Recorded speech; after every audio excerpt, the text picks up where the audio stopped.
Hello बच्चों, एक और नया क्वेश्चन लेके आए हैं फॉर 4 मार्क्स। ठीक है, अब ये जो क्वेश्चन है बच्चा, ठीक है, ये बहुत ही अच्छा क्वेश्चन है। इसमें आपको कॉन्सेप्ट बहुत से क्लियर हो जाएंगे। ठीक है, देखिए क्या बोला गया है। एक ओ ए बी ट्राइंगल है। अब ओ से समझ में आ रहा है कि ओरिजिन से हो रहा है। ठीक है, सिंपल बात है। और देखो x square minus 4x plus y square equal to 0 and the line 2x plus 3y minus 1 equal to 0। Find the equation of the median of the triangle drawn from the origin. अब language में आपको अटकाने की कोशिश की गई है। ठीक है, देखो मैं आपको पहले तो फिगर बना के दूंगा। ये देखो, सबसे पहले एक्स एक्सिस निकालो, एक वाई एक्सिस निकालो। ठीक है, सिंपल। एक ओरिजिन ले लो, ये सपोज। ठीक है, अब ये जो लाइन है, ये जॉइंट इक्वेशन है, ये मुझे दिख रहा है simple homogeneous equation of degree 2 है। मतलब ये ओरिजिन से पास हो रहा है।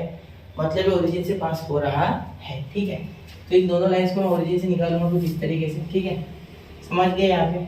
ठीक है, ये इनका जॉइंट इक्वेशन। ठीक है, अब बोला ये एक लाइन, तो ये ओरिजिन से पास नहीं हो रही है क्योंकि देखो इसमें सी है। अगर सी नहीं होता तो इन दैट केस वो ओरिजिन से पास होती, लेकिन इसमें सी है। ठीक है, तो ये ऐसे बना लो। ठीक है, बिल्कुल। अब यहाँ से मीडियन, आपको मीडियन बनाना है। कहाँ से? Find the equation of the median drawn to the triangle from point O, मतलब ओरिजिन से। ठीक है, तो यहाँ से अगर ऐसे मीडियन बनाओगे, मीडियन यानी कुछ ऐसे बीच में आ जाएगा। ठीक है, ये तो यहाँ क्या करता हूँ मैं, ओ ए भी नाम तो दे ही रहा है। ठीक है, साथ में इसे दे देता हूँ डी। क्या दे देता हूँ? डी। ठीक है, एक एक कोऑर्डिनेट देता हूँ x1, y1 और b के देता हूँ बेटा x2, y2। ठीक है, चलिए आपको फिगर के बिना ये समझेगा नहीं, याद रखना मेरी बात। फिगर इसमें आपको निकालना ही निकालना है। ठीक है, थोड़ा अच्छे से देते y2। ठीक है, चलिए। अब ओरिजिन की तो 0,0 होते हैं, वो बताने की मुझे आवश्यकता नहीं, आपको वो आप समझ जाओगे। ठीक है, चलिए तो शुरू करो मैं क्वेश्चन। पूरा सिनेरियो समझ गया क्या था? एक कोई भी ट्रायंगल है, उसमें डी एक मीडियन निकाला गया है। ठीक है, फ्रॉम ओ। ठीक है, ओडी नाम से, और ये मीडियन है, मतलब ये और ये इक्वल है। ठीक है, तो अब मीडियन के कोऑर्डिनेट तो आपको पता है क्या होंगे। मीडियन ऑफ अ ट्रायंगल क्या होता है? x1 plus x2 upon 2। ठीक है, plus y1 plus y2 upon 2 plus में सॉरी कॉमा। ठीक है, ये होते हैं मीडियन के कोऑर्डिनेट। ठीक है, चलिए तो शुरू करूँ मैं। ठीक है बच्चों, सबसे पहले देखो, सबसे पहले आपको क्या करना है इसमें, आप पहले डी के कोऑर्डिनेट निकालोगे मेरे हिसाब से। ठीक है, और डी के कोऑर्डिनेट्स आपको सपोज पता है, अब आप जानते हो। ठीक है, हमने पहले निकाल लिया ना, इसलिए अब वहाँ थ्योरेटिकली तो लिखना बाकी है, वहाँ ज्योमेट्रिकली हमने सब रिप्रेजेंट कर दिए। ये फिगर निकालना एग्जाम में इस टाइप का इंप्रेशन पड़ेगा। ठीक है, ये भी बात इंपॉर्टेंट है। क्वेश्चन थोड़ा आराम से लूंगा। ठीक है, अच्छा क्वेश्चन है। अब देखिए यहाँ ये जॉइंट इक्वेशन दिया गया है इन दो लाइंस के लिए, इसके लिए और इसके लिए। ठीक है, चलिए अब आगे अगर आप सोचोगे तो ये जो लाइन है, ये 2x प्लस 3y माइनस 1, ये इसी से पास हो रही है। देखो मतलब ये जो पॉइंट होगा इनका कॉमन इंटरसेक्शन ए और बी। ठीक है, तो क्या ये इसे यहाँ टच कर रही है दोनों लाइंस को? बिल्कुल। तो इन दोनों लाइंस के जॉइंट इक्वेशन को ये यहाँ टच कर रही है, इंटरसेक्शन है, इसलिए ये भी इसको सेटिस्फाई करेगी।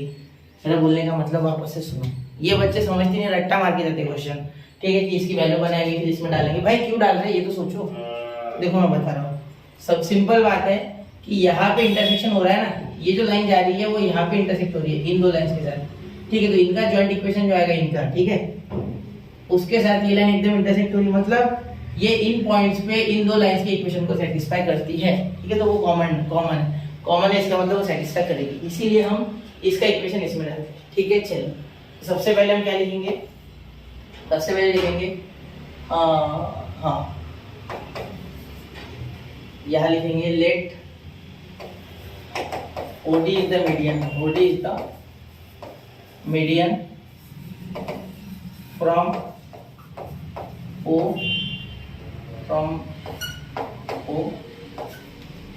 to कौन से लोग गिर रहे हो? AB of triangle OAB। ठीक है, चलिए ये लिखिए, ये इंपॉर्टेंट था कि भाई मीडियन लिखिए हमने। ठीक है, देयर अब आगे लिखेंगे ये पूरा लिखेंगे। ठीक है, एक्स स्क्वायर जॉइंट इक्वेशन है ना। हाँ, तो जॉइंट इक्वेशन मैं जे लिख रहा हूँ, आपको पूरा लिखना है। Joint equation of OB and OA is x square minus 4xy plus y square equal to 0। ठीक है, इंटरसेक्ट, फिर अब लिखूंगा मैं हाँ AB, मतलब द लाइन AB, यानी AB लाइन कौन सी है? ये कहा गया 2x प्लस 3y। ठीक है, minus 1 equal to 0, intersect.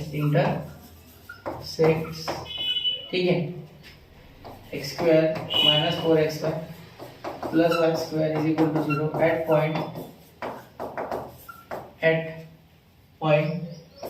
A and B. ठीक है, ये ए बी इंटरसेक्ट कर रही है। ठीक है, इसीलिए सेटिस्फाई कर रही है, इसलिए हम ये सब लिख रहे हैं।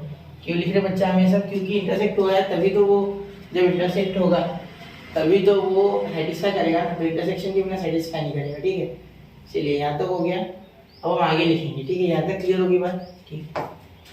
अगर आप ध्यान से देखोगे तो ये मैं थोड़ा छोटा करने जा रहा हूँ बच्चा। ठीक है, ये हैंडराइटिंग थोड़ी मेरी बेकार रह गई है। ठीक है, थोड़ा समझ लेना होगा। ये कॉमा तो बहुत ही गंदा निकला सर आपने, बिल्कुल हटा रहा हूँ उसे। ठीक है, चलो अब यहाँ कॉमा, चलो हो गया। आप देखो यहाँ तक क्लियर है ना आपको? देखो एक बार वापस देखो चाहिए तो, क्वेश्चन इंपॉर्टेंट आ सकता है एग्जाम में, बहुत ही जरूरी क्वेश्चन है। ठीक है, चलिए चलो मैं आगे। ठीक है, ये समझ गया ना? ठीक है, अब कोई रट्टा नहीं मारना है क्वेश्चन को, प्लीज ये क्वेश्चन देखने के बाद रट्टा मत मारना अगर आप देख रहे हो तो पूरा। ठीक है, चलो आगे। ठीक है, अब देखिए यहाँ तक हो गया। अब देयरफॉर 2x प्लस 3y, या ऐसे इसको डायरेक्ट लिख रहा हूँ। देखो इसको मैं थोड़ा वैल्यू बना रहा हूँ। ठीक है, कहा गया ये therefore 2x plus 3y minus 1 is equal to 0। Therefore यहाँ x की वैल्यू बना या y की बना, किसी भी बनाओ आप। तो चलिए मैं क्या कर रहा था, अब हमें वैल्यू बननी है। ठीक है, कुछ टेक्निकल इशू के कारण आगे का जो मैंने शूट किया वो पूरा गया। चलिए अब वापस देखते। ठीक है, यहाँ देखिए, यहाँ मैं वैल्यू बनाना चाहूँगा बेटा x की, किसकी? x की। ठीक है, तो x की बनाएंगे वैल्यू। तो यहाँ देखिए x इधर रख देंगे, ये उधर चलेगा तो 1 माइनस 3y, ये 1 और ये 3y अपॉन 2। यहाँ की x की वैल्यू बन गई। ठीक है, अब इसे पुट कहाँ करें? तो जॉइंट इक्वेशन में पुट कर दो, यहाँ से आपको मिल जाएगा मेरे हिसाब से y मिलेगा। ठीक है, चलिए y के फॉर्म में इक्वेशन मिलेगा, y मिलेगा। अच्छा, तो यहाँ देखो x की जगह 1 minus 3y upon 2, 1 minus 3y upon 2 का होल ब्रैकेट स्क्वायर। ठीक है, minus 4 1 minus 3y upon 2 into x into y. X की जगह तो डाल दिया, प्लस y की वैल्यू क्या है? 1 माइनस 3y अपॉन 2 का whole bracket square equal to 0। ठीक है, देखो y की वैल्यू नहीं थी ना सर, वो x की थी। सॉरी बच्चा, y की वैल्यू x की थी, y तो ऐसे रहेगा। ठीक है, चलिए और तो सोचूंगा। ठीक है, समझ गया नहीं? अब x डाल दिया मैंने, y वैसे रहा। ठीक है, चलिए अब इसे आगे सॉल्व करते हैं। तो 1 माइनस यहाँ हो गया आपका 6y plus 9y square upon 2, यानी अपॉन 2 का 4 हो जाएगा। ठीक है, माइनस यहाँ स्क्वायर नहीं हो रहा है। ठीक है, तो यहाँ हो रहा है minus 4 minus 12y upon 2y। ठीक है, प्लस y स्क्वायर ऐसे कैसे इज इक्वल टू 0। ठीक है, मल्टीप्लाई ओवरऑल बाय 4। ये y इंटू वाई, ये y यहाँ मल्टीप्लाई कर देते हैं ना, मैंने किया नहीं। ये 4y और ये minus minus plus 12y square. ठीक है, हाथ बात हो जाएगा और अपॉन 2। ठीक है, वरना y बस में करना ही होगा। ठीक, चलिए यहाँ 4 से मल्टीप्लाई करोगे तो 1 minus 6y plus 9y square. ठीक है, यहाँ हम 4 से करोगे तो 8y, 2 से तो कैंसिल हो जाएगा 4, 2 2 से 4 तो 2 बचेगा, 2 इन्हें मल्टीप्लाई करेगा। ठीक है, प्लस y स्क्वायर यानी 4y स्क्वायर इक्वल टू 0। ठीक, चलिए अब शुरू कराएंगे। अब बहुत आसान हो गया है क्वेश्चन, अब कुछ हल हो गया क्वेश्चन। ठीक है, यहाँ देखिए 9 24 और 4 कितना आएगा टोटल? आपका यहाँ हो जाएगा 28 और 9 37 वाई स्क्वायर। ठीक है, और ये 6 और ये हो गया 13 माइनस 13 13 की 14 14 हो जाएगा। 13 वाई स्क्वायर नहीं, सिर्फ 14 वाई। ठीक है, और ये प्लस 1। ठीक है, इज इक्वल टू 0। ये हो गया भाई आपका इक्वेशन। यहाँ पे यार इसके आगे कुछ नहीं है, इसे डायरेक्टली सॉल्व करना है। तो इसके दो रूट्स होंगे, late y1 and y2 are roots. निकालना नहीं है। ठीक है, आप निकाल सकते हो, चाहो तो आप यहाँ y1 और y2 की वैल्यू निकाल सकते हो, फिर इस इक्वेशन में पुट कर दीजिए अपने लाइन वाले इक्वेशन में। x1 x2 भी निकाल सकते हो, लेकिन ये क्वाड्रेटिक इक्वेशन है, मतलब y1 प्लस y2 इसके जो रूट्स होंगे वो क्या होंगे? माइनस b बाई ए, यानी b क्या है? Minus 14 upon 37। ठीक है, तो आपका आंसर आ गया y1 प्लस y2 का। जैसे कि मैंने कहा आपको y1 प्लस y2 मिल गया है माइनस 14 बाई 37। अब y1 प्लस y2 अपॉन 2 निकालना क्या ही मुश्किल है। ठीक है, इसको अपॉन 2 लोगे तो क्या हो जाएगा? देयरफॉर d का कोऑर्डिनेट जो है, देखो ध्यान से देखना, coordinate of d, coordinate of d x क्या हो जाएगा? इसका x कोऑर्डिनेट जो हो जाएगा वो हो जाएगा सॉरी x नहीं y निकाला है, x तो निकाला y1 प्लस y2 तो 14/37 डिवाइड बाय 2 यानी -7/37 क्योंकि ये डिवाइड बाय 2 करोगे ठीक है तो हो जाएगा ये कैंसिल। अब x कोऑर्डिनेट आप निकाल के दो, x मेरे को बताओ, कमेंट करो x क्या होगा, ठीक है थोड़ा सा आप सोचो, ठीक है क्वेश्चन तो पूरा हो गया है वैसे, ठीक है मैं बताता हूँ कैसे करना है, पहले सुन लो।